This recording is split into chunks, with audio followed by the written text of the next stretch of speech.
Assalamualaikum warahmatullahi wabarakatuh. Halo teman-teman, kembali lagi ke seri Hukum Administrasi Daerah.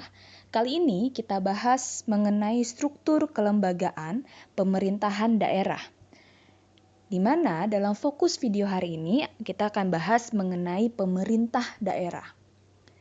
Pada video sebelumnya, kita sudah membahas mengenai asas otonomi daerah dan juga pembagian kewenangan antara pemerintah pusat dengan pemerintah daerah. Di mana dalam video sebelumnya, pembagian kewenangan tersebut didasari dengan adanya suatu urusan pemerintahan.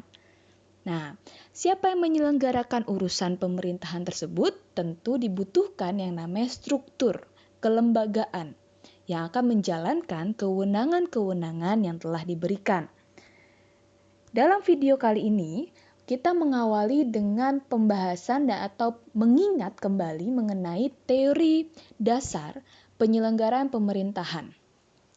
Atau di dalam kita bisa mengingat kembali adanya yang namanya teori catur praja, yaitu yang dikemukakan oleh Van Vollenhoven. Di dalam teori ini, membagi kekuasaan negara berdasarkan fungsinya. Atau fungsi kekuasaan negara dibagi menjadi 4, yaitu regeling, atau fungsi membuat peraturan, bestuur, fungsi memerintah atau pemerintahan, politik, fungsi pengawasan, dan juga rechtspraak, fungsi mengadili. Nah, di dalam pelaksanaan pemerintahan, keempat fungsi ini dijalankan di dalam satu lingkup wadah pemerintahan. Nah, kita kembali ke inti pembahasan video hari ini, yaitu tentang pemerintahan daerah.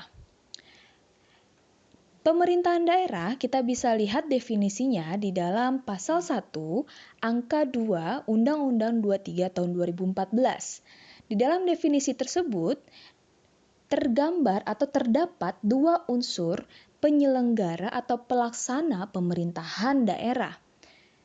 Saya akan bacakan isi pasal 1 angka 2. Di mana di dalam pasal 1 angka 2 disebutkan bahwa pemerintahan daerah adalah penyelenggaraan urusan pemerintahan oleh pemerintah daerah dan Dewan Perwakilan Rakyat Daerah menurut asas otonomi dan tugas pembantuan dengan prinsip otonomi seluas-luasnya dalam sistem dan prinsip Negara Kesatuan Republik Indonesia sebagaimana dimaksud dalam Undang-Undang Dasar Negara Republik Indonesia tahun 1945. Sedikit mengulas atau coba kita memperhatikan definisi ini.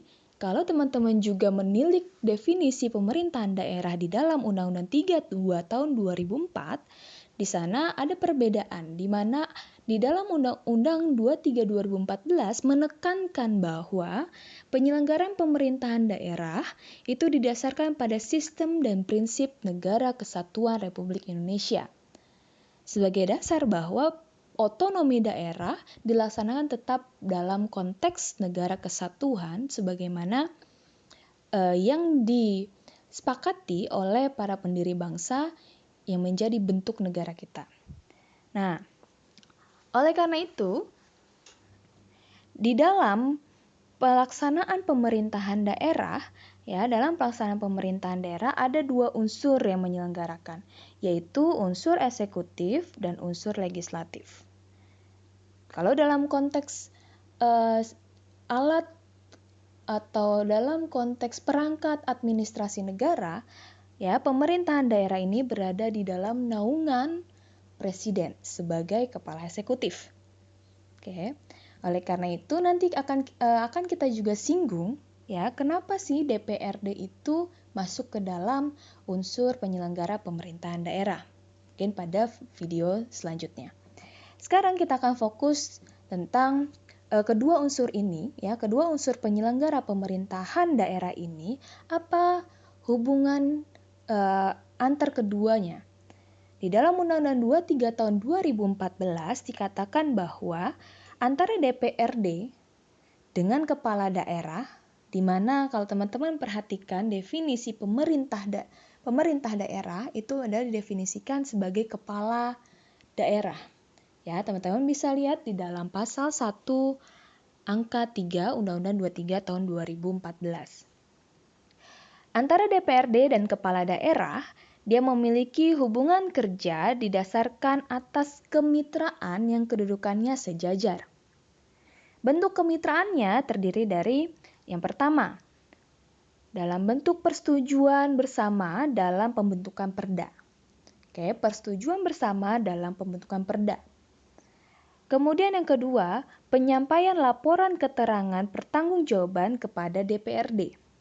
Di mana hubungan yang kedua ini tidak menjadi sarana pemberhentian kepala daerah. Kenapa? Tentu teman-teman mengetahui bahwa pengisian jabatan kepala daerah dilakukan secara langsung oleh rakyat di daerah. Sehingga tidak ada garis pertanggungjawaban kepada DPRD. Ya, atau yang dimaksud adalah garis pertanggungjawaban ini adalah implikasi untuk memberhentikan kepala daerah. Mungkin teman-teman bisa melihat ya ketentuan atau undang-undang terkait dengan pemilihan kepala daerah. Bagaimana mekanisme pengisian jabatannya dan juga pemberhentiannya. Di dalam Undang-Undang 23 2014 pada prinsip juga diatur mengenai pengisian jabatan dan pemberhentian jabatan kepala daerah. Teman-teman bisa mereview kembali di dalam undang-undang tersebut. Nah, hubungan kemitraan yang ketiga adalah persetujuan terhadap kerjasama yang akan dilakukan pemerintah daerah. Nah, persetujuan tersebut bisa dilakukan oleh atas dasar pemerintah daerah melakukan kerjasama dengan pihak ketiga atau pihak swasta ataupun dengan pemerintah daerah lainnya, ya, ataupun juga dengan pihak kerjasama dengan pihak asing dalam konteksnya sejauh kewenangan pemerintah daerah dan tidak berkaitan dengan kepentingan strategis nasional. Yang D, bentuk kemitraannya adalah dalam bentuk rapat konsultasi DPRD dengan kepala daerah secara berkala. Yang terakhir, bentuknya adalah memungkinkan undang-undang atau ketentuan peraturan perundang-undangan membentuk apa saja ya, dalam hal apa saja hubungan kemitraan antara DPRD dengan kepala daerah itu dilakukan. Nah, sekarang kita fokus pada pemerintah daerah, ya, pemerintah daerah tadi kepala daerah. Oke, sebelum ke sana, kita bahas dulu organ pemerintahan daerah. Tadi ada dua unsur, tetapi dua unsur tersebut dibantu oleh yang namanya perangkat daerah. Jadi ini semua merupakan organ pemerintahan daerah. Ada kepala daerah, ada DPRD, dan juga perangkat daerah yang meliputi sekretariat daerah, sekretariat DPRD, inspektorat, dinas, dan juga badan.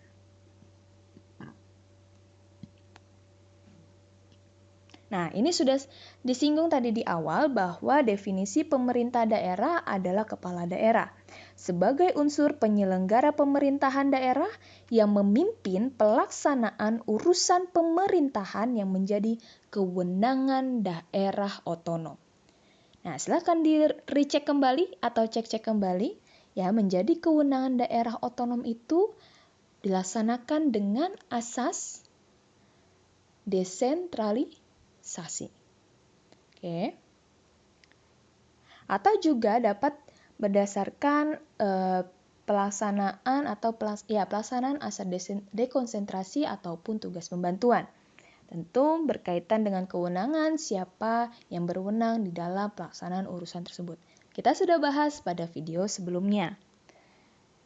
Nah, ini secara singkat bahwa dalam hal pengisian kepala daerah sama-sama dipilih secara langsung kecuali ada beberapa daerah yang diatur secara khusus di dalam undang-undang pemerintahan khususnya atau pemerintahan istimewanya dipilih melalui penetapan yaitu Provinsi Daerah Istimewa Yogyakarta melalui Undang-Undang Keistimewaan Yogyakarta dan juga Provinsi Papua ya melalui sistem noken walaupun prosesnya sama seperti pemilihan umum tetapi ada sistem yang berbeda yang dilakukan oleh Provinsi Papua. Nah, nanti kita akan bahas secara khusus mengenai pengisian jabatan kepala daerah atau pemilihan kepala daerah. Oke, kepala daerah, sebagaimana kita ketahui bahwa di Indonesia itu ada 2 tingkatan daerah otonom, yaitu provinsi yang dipimpin oleh kepala daerah disebut dengan gubernur dan juga kabupaten yang dipimpin oleh pemimpin adalah disebut dengan bupati dan kota. Kota dipimpin oleh kepala daerah yang disebut dengan wali kota. Oke. Nah, terkait pemilihan atau pengisian jabatan kepala daerah secara konstitusional di dalam pasal 18 ayat 4 Undang-Undang Dasar Negara Republik Indonesia tahun 1945 disebutkan bahwa pengisian jabatan melalui pemilihan secara demokratis. Sehingga apakah daerah istimewa Yogyakarta, Provinsi Daerah Istimewa Yogyakarta dan Provinsi Papua itu inkonstitusional? Jawabannya adalah tidak. Karena di konstitusi sendiri tidak menentukan bahwa pemilihan kepala daerah harus melalui pemilihan umum. Tetapi hanya disebutkan pemilihan secara demokratis. Nah, ini sebagai pemantik nanti akan kita bahas mengenai pemilihan kepala daerah secara khusus. Nah, kepala daerah sebagai pemimpin di daerah ya, sebagai kepala pemerintah daerah dibantu oleh perangkat-perangkat daerah. Oke, termasuk DPRD juga dibantu oleh perangkat daerah. Tadi di awal sudah saya singgung juga bahwa perangkat daerah itu terdiri dari ada sekretariat daerah, sekretariat DPRD, kemudian ada inspektorat, dinas, dan badan. Nah, dalam penyusunan perangkat daerah, ya, penyusunan perangkat daerah itu didasarkan pada adanya urusan pemerintahan yang perlu ditangani. Jadi, penyusunan perangkat daerah itu berdasarkan urusan pemerintahan yang perlu ditangani. Tapi, kalau misalnya kita melihat dari beberapa perangkat daerah yang tadi sudah disebutkan, yang wajib ada di dalam setiap pemerintahan daerah adalah sekretariat daerah, sekretariat DPRD, dan juga inspektorat, ya, yang mana pembentukan atau jumlahnya dipengaruhi dengan 2 lembaga yang terakhir disebutkan, yaitu dinas dan badan. Dinas dan badan dibentuk berdasarkan kebutuhan daerah itu sendiri. Pasti dibentuk, tetapi nomenklatur, kepentingan urusannya dan jumlahnya mengikuti kebutuhan atau mengikuti urusan pemerintahan yang perlu ditangani. Ya, jadi itu teman-teman harus ingat. Nah, di mana besaran organisasi perangkat daerah itu sekurang-kurangnya mempertimbangkan beberapa faktor, yaitu faktor kemampuan keuangan, kebutuhan daerah, cakupan tugas yang meliputi sasaran tugas, kemudian luasan wilayah kerja dan kondisi geografis, serta jumlah kepadatan penduduk, potensi daerah yang bertalian dengan urusan yang akan ditangani, sarana prasarana, penunjang tugas. Sehingga pemerintah daerah harus memahami kemampuan-kemampuan atau faktor-faktor ini sebelum membentuk suatu perangkat daerah, khususnya adalah dinas maupun badan, ya, yang akan dibentuk oleh pemerintah daerah. Kalau teman-teman mau mengulik lebih mendalam mengenai perangkat daerah, teman-teman bisa lihat di dalam PP nomor 18 tahun 2016 sebagaimana telah diubah dengan PP 72 tahun 2019. Nah, di sana diatur mengenai urusan apa saja yang menjadi kewenangan antara provinsi dan kabupaten kota yang perlu dibentuk dinas maupun badan.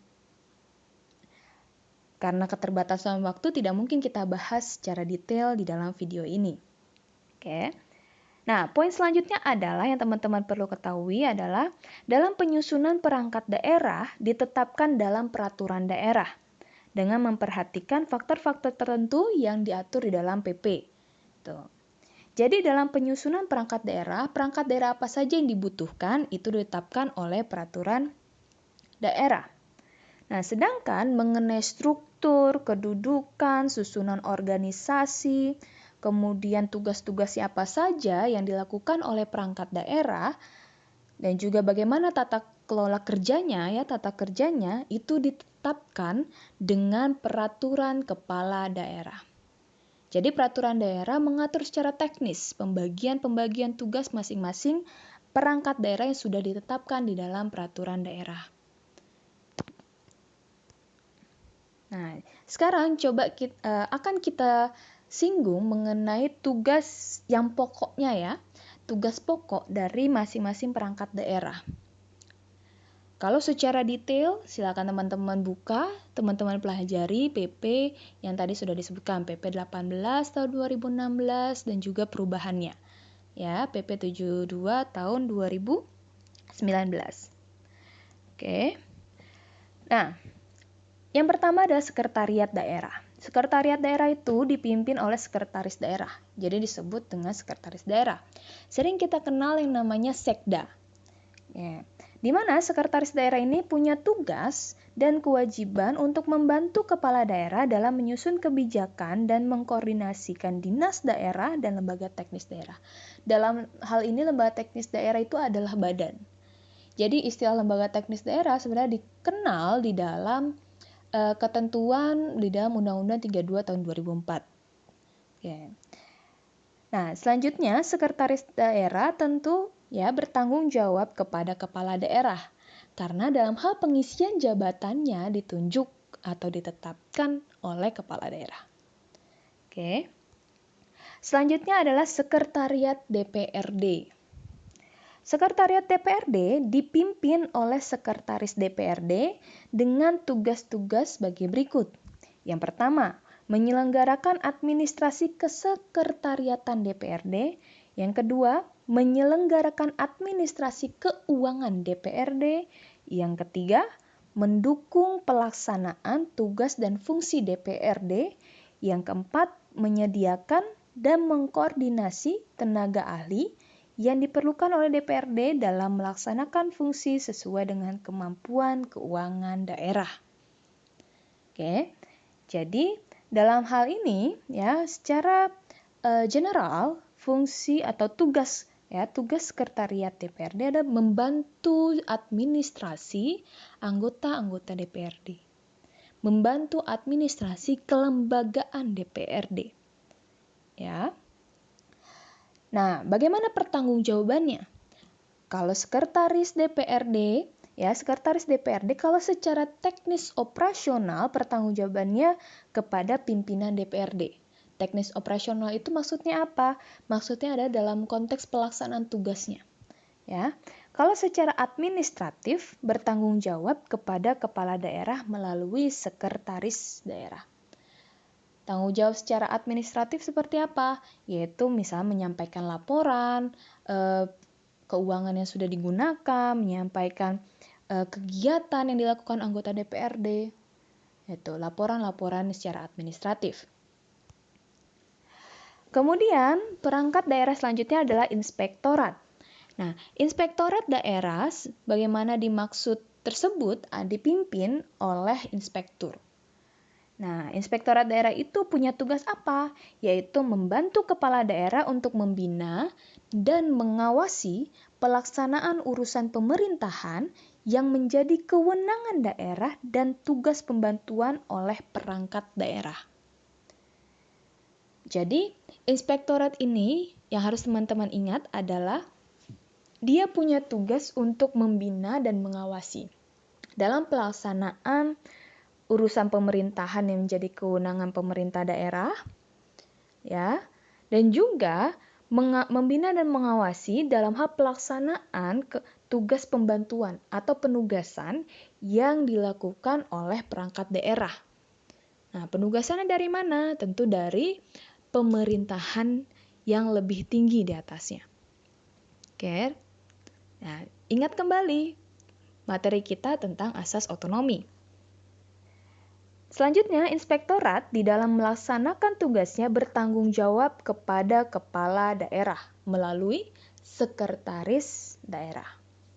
Karena hierarkisnya, inspektorat berada di bawah kepala daerah. Selanjutnya, dinas. Dinas daerah merupakan unsur pelaksana urusan pemerintahan yang menjadi kewenangan daerah. Oke. Nah, di mana dinas ini dipimpin oleh yang disebut dengan kepala dinas. Kepala dinas bertanggung jawab kepada kepala daerah melalui sekretaris daerah. Sebagaimana di dalam Undang-Undang 23 tahun 2014, dinas itu diklasifikasikan menjadi 3 golongan atau 3 tipe. Ada 3 tipe. Ada tipe A, tipe B, tipe C. Nah, tipe tersebut ditentukan berdasarkan beban kerja. Kalau tipe A beban kerjanya cukup besar dan wilayah pelaksanaan tugasnya cukup luas. Nah, dan seterusnya. Kalau B yang sedang, C yang lebih kecil. Nah, beban kerja itu didasarkan pada jumlah penduduk, luas wilayah, besaran masing-masing urusan pemerintahan yang menjadi kewenangan daerah, dan kemampuan keuangan daerah ini dalam hal pelaksanaan urusan pemerintahan wajib. Dan kemudian juga didasarkan pada potensi proyeksi penyerapan tenaga kerja dan pemanfaatan lahan untuk urusan pemerintahan pilihan. Kalau teman-teman perhatikan bahwa dinas ini melaksanakan urusan pemerintahan yang mana? Tentu teman-teman masih ingat. Terkait urusan pemerintahan pilihan dan wajib, itu masuk ke dalam kategori urusan pemerintahan konkuren. Ya, betul sekali. Selanjutnya, dinas dapat juga membentuk subdinas dalam bentuk unit pelaksanaan teknis. Apa itu unit pelaksanaan teknis? Dia adalah suatu unit atau suatu kelembagaan yang dibentuk untuk mendukung pelaksanaan pelaksanaan urusan pemerintahan yang menjadi kewenangan dinas atau yang menjadi kewenangan pemerintah daerah yang dilaksanakan oleh dinas. Contohnya, misalnya dalam bidang ketentraman ada yang namanya Satpol PP. Dalam bidang kesehatan ada yang namanya RSUD. Nah, itu semua disebut dengan unit pelaksana teknis yang melaksanakan urusan atau yang melaksanakan urusan pemerintahan dilaksanakan oleh sub-sub dinas. Oke. Teman-teman bisa membaca kembali atau membaca lebih lanjut mengenai unit pelaksana teknis ini ada di PP 18/2016 dan perubahannya. Selanjutnya, perangkat daerah yang disebut dengan badan. Badan dibentuk untuk melaksanakan fungsi penunjang urusan pemerintahan yang menjadi kewenangan daerah, yaitu perencanaan, keuangan, kemudian kepegawaian serta pendidikan dan pelatihan, penelitian dan pengembangan, dan fungsi lain sesuai dengan ketentuan peraturan perundang-undangan. Contohnya apa badan itu? Misalnya dalam hal perencanaan, ada yang namanya Badan Perencanaan Pembangunan Daerah, misalnya. Ya, terkait dengan misalnya pendidikan dan pelatihan, ada badan tentang balai pengembangan balai pengembangan pelatihan misalnya. Pelatihan tentang apa? Tentang sub-sub urusan yang dimaksud. Yang perlu dibentuk suatu badan. atau fungsi lain sesuai dengan ketentuan peraturan perundang-undangan. Jadi memungkinkan dibentuk badan yang menjalankan atau berfungsi sebagai penunjang pelaksana urusan pemerintahan, bisa dibentuk melalui perda atau melalui peraturan perundang-undangan yang ada atau yang akan dibentuk tentu sesuai dengan kebutuhan daerah. Nah, badan juga diklasifikasikan, ada tipe A, tipe B, tipe C. Berdasarkan beban kerja yang penentuannya didasarkan pada jumlah penduduk, luas wilayah, kemampuan keuangan daerah, dan juga cakupan tugas. Oke. Nah, badan ini dipimpin oleh seorang kepala. Jadi kalau badan dipimpin oleh disebut dengan kepala. Misal kepala Badan Penanggulangan Bencana Daerah misalnya itu. Nah, itu salah satu contohnya. Ada yang namanya Badan Penanggulangan Bencana Daerah, itu dibentuk melalui Undang-Undang Penanggulangan Bencana. Daerah bisa membentuk, bisa juga tidak, tergantung kebutuhan daerah itu. Itu salah satu contoh perangkat daerah yang dalam bentuk badan. Oke ya.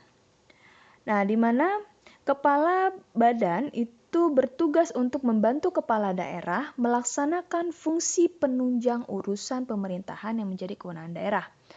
Kepala badan dalam melaksanakan tugasnya bertanggung jawab kepada kepala daerah melalui sekretaris daerah. Oke. Nah, struktur selanjutnya ada yang namanya kecamatan. Perangkat daerah yang terkecil perangkat daerah yang terkecil ada yang namanya kecamatan. Kecamatan dibentuk di wilayah kabupaten atau kota dengan peraturan daerah berpedoman pada peraturan pemerintah. Di sini sudah saya cantumkan peraturan pemerintah nomor 17 tahun 2018. Silakan teman-teman yang mau menilik secara mendalam ada di pasal tersebut yang sudah tercantum dan PP-nya. Nah, di mana kecamatan dipimpin oleh camat yang dalam pelaksanaan tugasnya memperoleh pelimpahan sebagian wewenang bupati atau wali kota untuk menangani sebagian urusan otonomi daerah dalam rangka meningkatkan koordinasi penyelenggaraan pemerintahan, terus kemudian dalam rangka pelayanan publik dan pemberdayaan masyarakat desa atau kelurahan. Kemudian dalam hal pelaksanaannya, kecamatan dalam pelaksanaan urusan urusan otonomi yang telah dilimpahkan dapat juga melimpahkan urusan tersebut kepada kelurahan. Kelurahan dibentuk di wilayah kecamatan dengan peraturan daerah berpedoman pada peraturan pemerintah, di mana kelurahan dipimpin oleh yang disebut dengan lurah yang dalam pelaksanaan tugasnya memperoleh pelimpahan dari bupati atau wali kota. Nah, antara kelurahan, kecamatan itu tingkatnya ada berjenjang.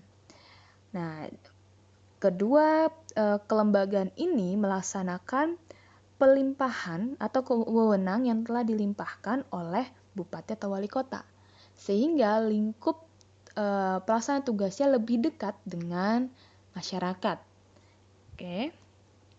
Nah, ini adalah skema penyelenggaraan pemerintahan daerah provinsi ya, secara sederhana saya coba buat skemanya seperti ini untuk bisa lebih dipahami. Kemudian ini adalah skema penyelenggaraan pemerintahan daerah. Ini adalah berdasarkan Undang-Undang 23 tahun 2014. Ya, terima kasih untuk materi hari ini. Semoga bermanfaat, semoga dapat dipahami secara mudah untuk kita memahami tentang pemerintah daerah. Akhir kata, wassalamualaikum warahmatullahi wabarakatuh. Jaga kesehatan ya teman-teman. Bye.